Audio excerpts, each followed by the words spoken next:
In the shadows of the Middle Ages, a new civilization was slowly being forged upon the European continent.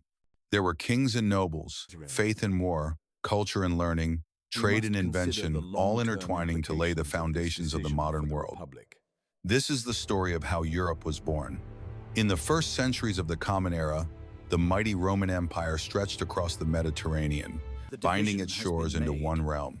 It was an age of stability, prosperity, and order, remembered as the Pax Romana, the Peace of Rome. Its citizens basked in a flourishing culture, a fair quality of life, and a sense of relative security. Such achievements were sustained by Rome's centralized government and its advanced infrastructure. Yet on the remote eastern frontier of the empire, a new faith was stirring. Christianity, at first nothing more than a small Jewish sect, quietly spread across the pagan world of Rome. By the 4th century, the emperors themselves had embraced it, declaring it the official religion of the empire. But by then, Rome's glory was already fading. Inflation gnawed at its economy, plagues ravaged its people, famine weakened its lands, and waves of invasions pressed upon its borders. Governing such a vast dominion from a single center became impossible.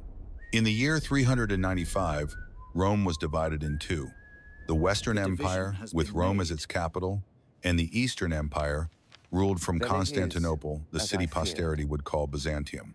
The East remained rich, urban, and powerful, while the West became rural, poor, and weak. That weakness did not go unnoticed. Beyond the forests and rivers that marked Rome's frontiers, the so-called barbarians were on the move.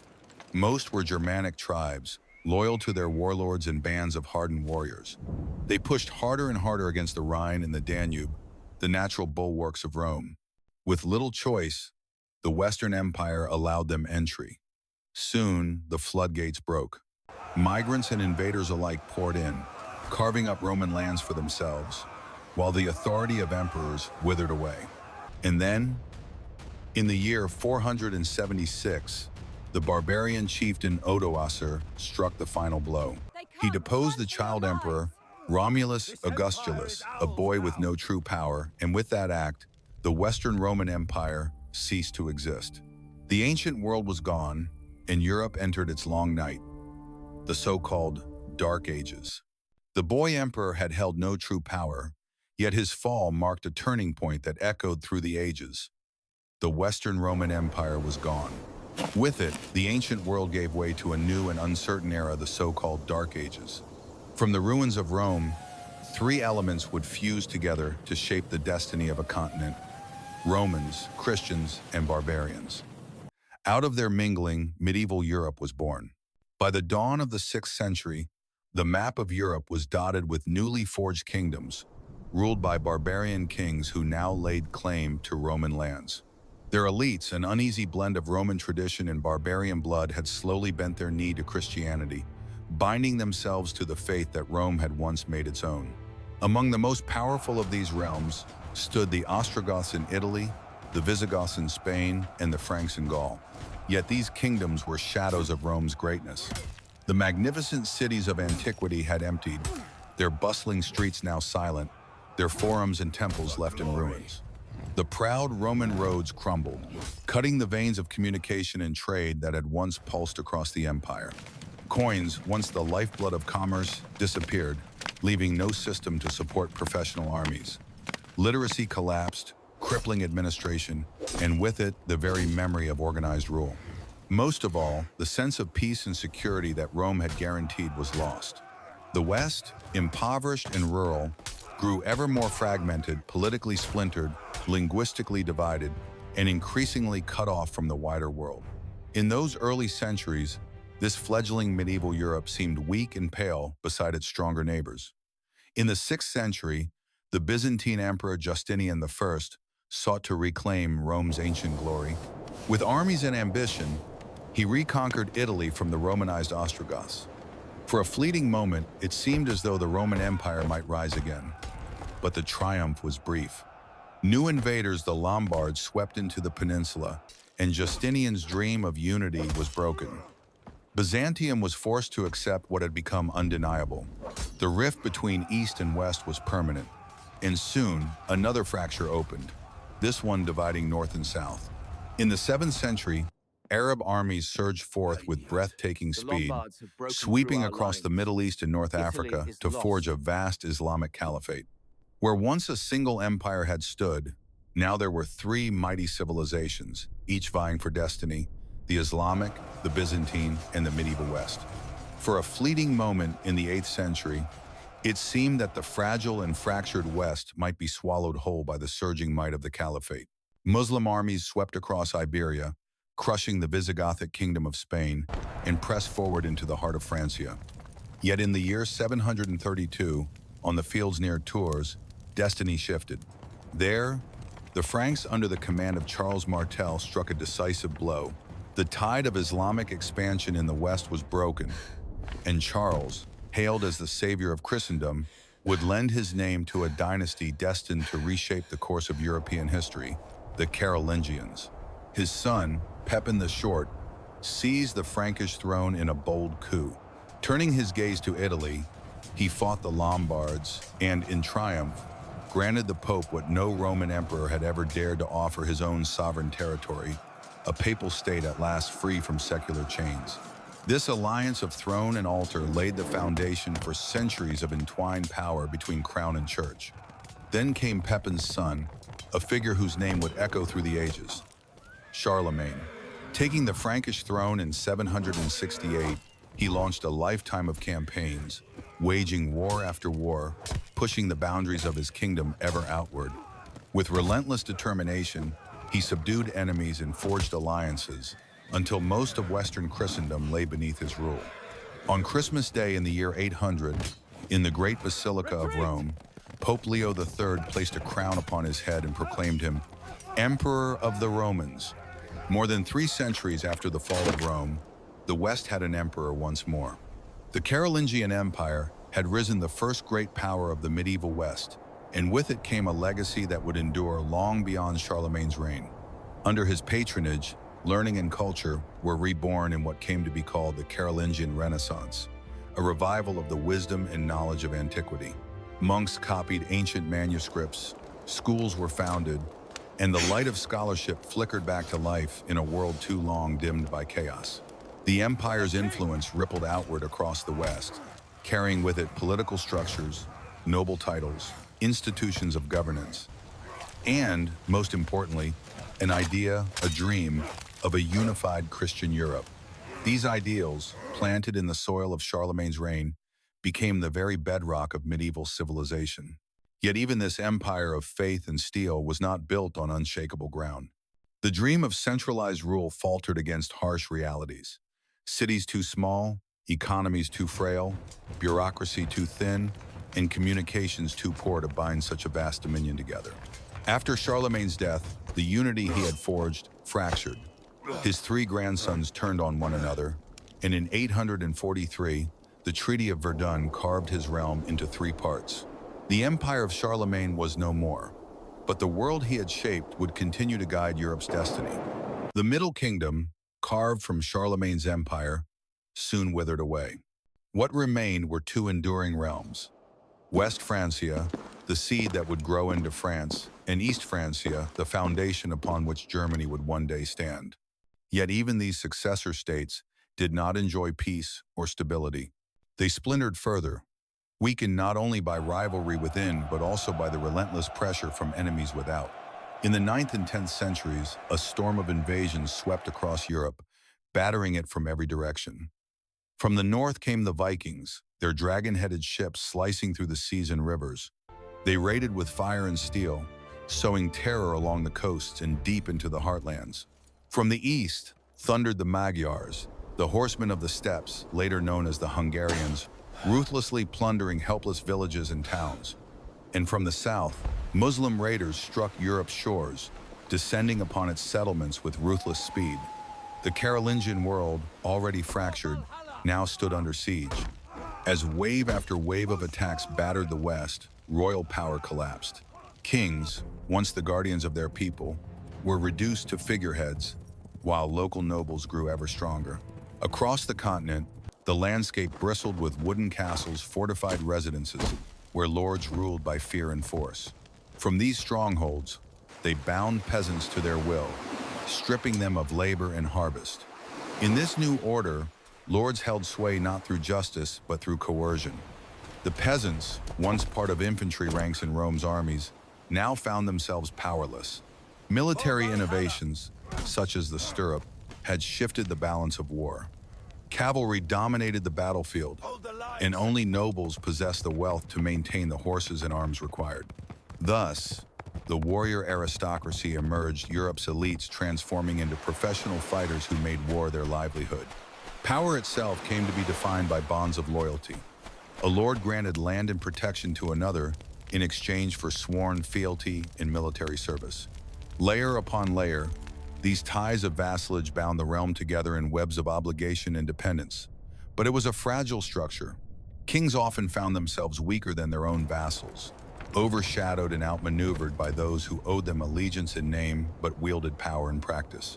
This fragile web of lords and vassals, bound together by oaths and obligations, came to be known as the feudal system. It was a world where kings were often powerless, overshadowed by their own nobles, and where centuries would pass before true centralized states rose again in the West. Yet change was stirring. By the 10th century, the tides of fortune began to shift. The climate grew warmer, harvests became more plentiful, and with abundance came stability. The ceaseless invasions that had plagued Europe slowed and finally ceased, as the Vikings and Hungarians laid down their arms, settled into the land, and were absorbed into the fold of Western Christendom. In this calmer world, royal authority, long eclipsed, began once more to shine. In the British Isles, King Alfred the Great and his heirs united the fractured Anglo-Saxon realms, giving birth to something new, the Kingdom of England. Across the Channel, in West Francia, political fragmentation still gnawed at the realm, but even there the tide was turning.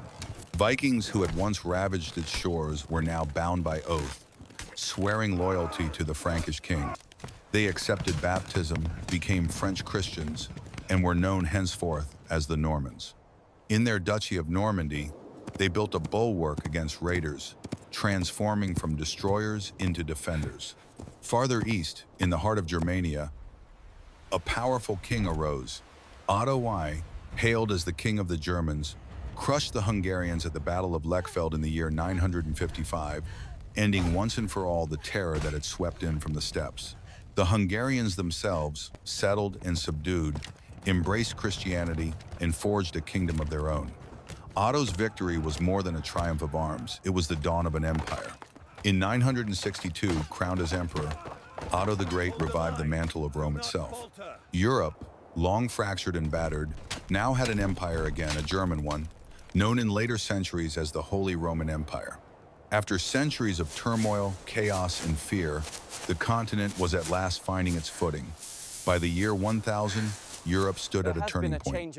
The storms had passed, the soil was rich, the people were ready. What does he mean? A new age of growth and prosperity lay ahead, 3 centuries of expansion, confidence, and renewal that would transform the face of Europe forever. The change that began around the year 1000 soon ignited a revolution. A gentler climate, combined with new tools and farming methods, brought forth an agricultural transformation. Fields yielded more than ever before, granaries filled, and with abundance came growth. Populations swelled, villages multiplied. Towns that had lain dormant expanded, and forests that had stood for centuries were cut back to make way for fertile farmland. This abundance fueled not only fuller stomachs but also fuller coffers. Trade revived on a scale not seen since Rome. Networks of merchants stretched across the continent, weaving together markets and ports, villages and cities. Old towns grew larger, while new ones rose, bustling with commerce and ambition. Out of these centers, a new class emerged. Merchants who dared to claim independence from their feudal overlords, carving out self-governing cities that thrived under their own laws. Nowhere was this more evident than in Italy, where enterprising merchants breathed new life into Mediterranean trade. Prosperity lifted the quality of life, and with it came an outpouring of creativity. Art, architecture, and music flourished. The written word spread as literacy rose, and under the shelter of the church, the first universities opened their doors. Here, scholars sparked a new renaissance, rediscovering and reviving the wisdom of Greece and Rome, daring to look backward in order to move forward. But Europe's expansion was not confined within its borders. In the heartland once ruled by the Carolingians, nobles and peasants alike pressed into new lands, conquering and colonizing. This Europeanization of Europe extended the reach of Western Christendom, creating a civilization that was broader and more uniform than before. In 1066, the Normans crossed the English Channel.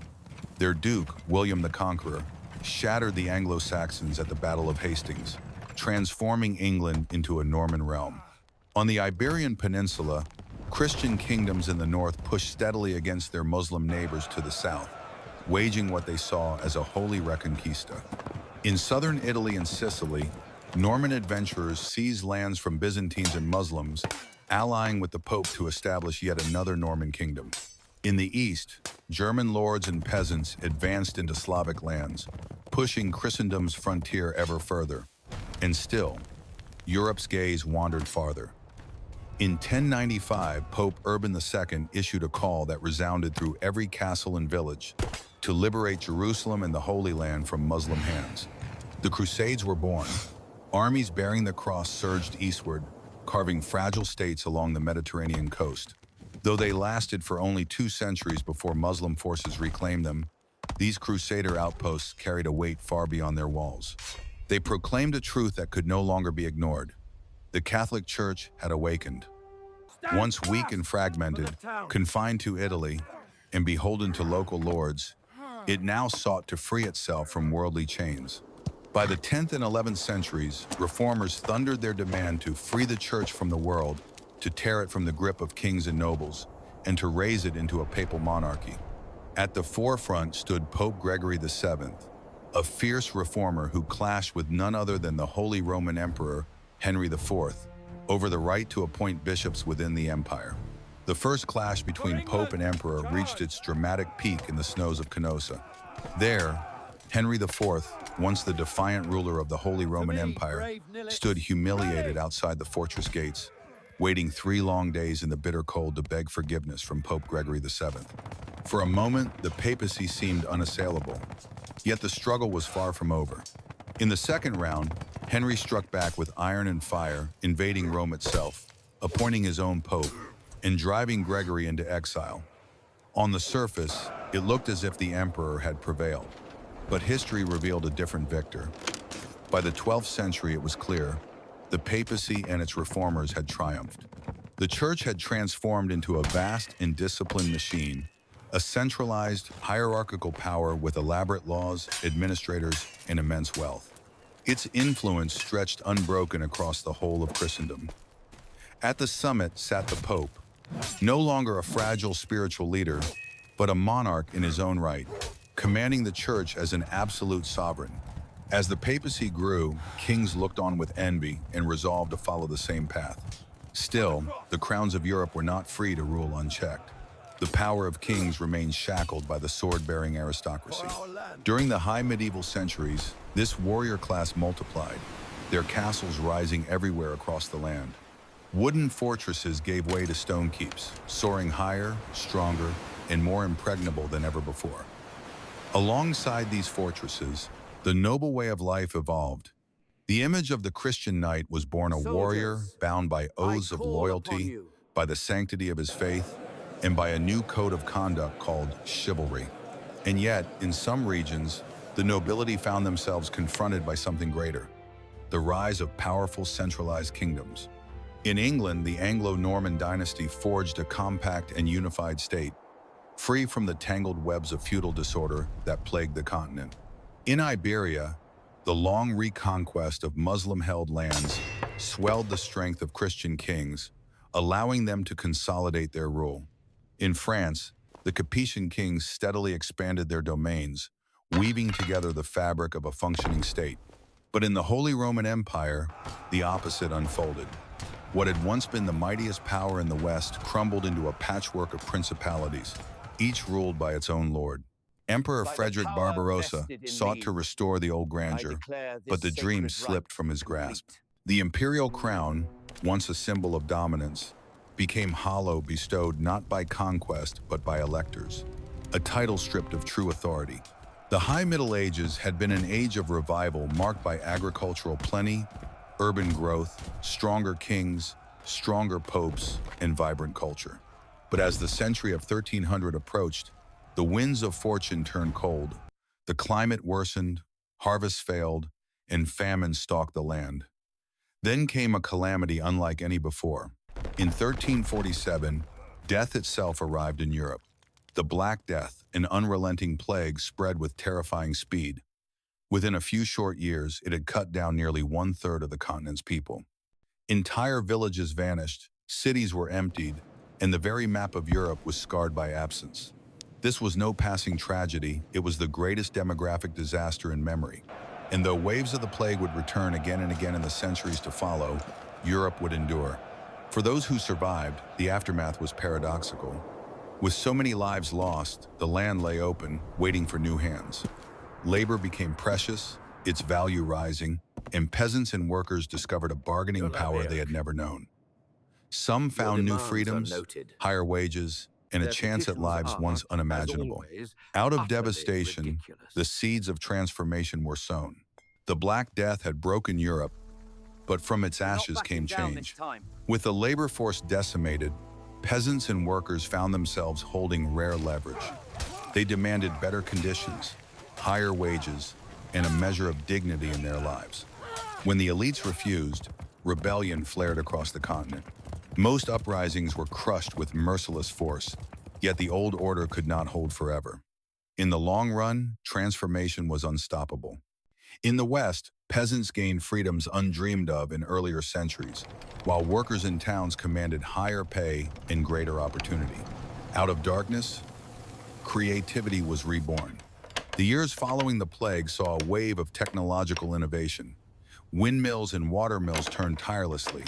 Eyeglasses sharpened vision, new techniques reshaped metal, and the invention of the printing press gave humanity a tool that would forever change the way ideas spread. In the cities, now recovering with vigor, cultural trends blossomed.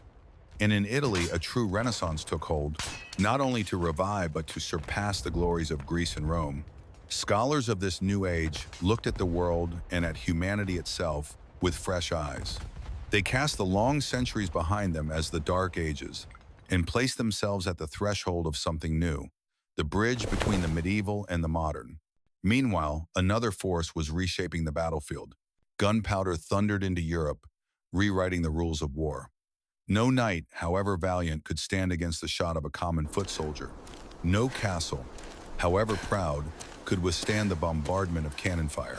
The cost of these new armies, built on infantry and artillery, was immense, and only kings could shoulder such burdens. As they gathered the means of war into their own hands, monarchs steadily crushed the independence of their nobles. Kings monopolized force, centralized authority, and began building something unknown to the medieval world, the sovereign state. The once mighty aristocrats, stripped of their military superiority, remade themselves as administrators, advisors, and courtiers in the service of royal power. And Europe did not have to wait long to see this new order tested. The 100 Years' War, fought between England and France, turned the French countryside into a charnel ground. For decades, the balance tilted one way, then the other, until a peasant girl named Joan of Arc rose to rally the broken French armies. With her conviction and courage, she turned despair into hope, and the tide of war shifted. England was driven from France, and the kingdom was reborn in victory. In Iberia, another unification took shape. The marriage of Ferdinand of Aragon and Isabella of Castile brought two crowns together, forging the basis of a united Spain. Their armies marched south and in 1492 conquered Granada, the last Muslim stronghold of the peninsula. With this, the Reconquista was complete. Together with England and France, Spain now stood among the great centralized powers of Europe, nation-states in the making. Others, like Germany and Italy, would wait centuries longer for unity, but the foundations of modern Europe had been laid. As the Middle Ages drew to their end, Europe stood transformed. It had not only survived the horrors of famine and plague, but had rebuilt itself upon firmer ground. And with stability came ambition. Gradually, Europe's gaze turned outward, beyond its shores. By the dawn of 1500, Portugal had sailed down the coast of Africa, threading routes across the Indian Ocean to the riches of the East. Spain, meanwhile, set its eyes upon the horizon of the Atlantic. In 1492, Columbus crossed that ocean and stumbled upon a new world. For some, that voyage marked the closing of one age and the opening of another. The Middle Ages had ended. The modern era had begun. And in the centuries that followed, the expansion of Europe would not only reshape the map, but would transform the entire globe, laying the foundation of the world we inhabit today.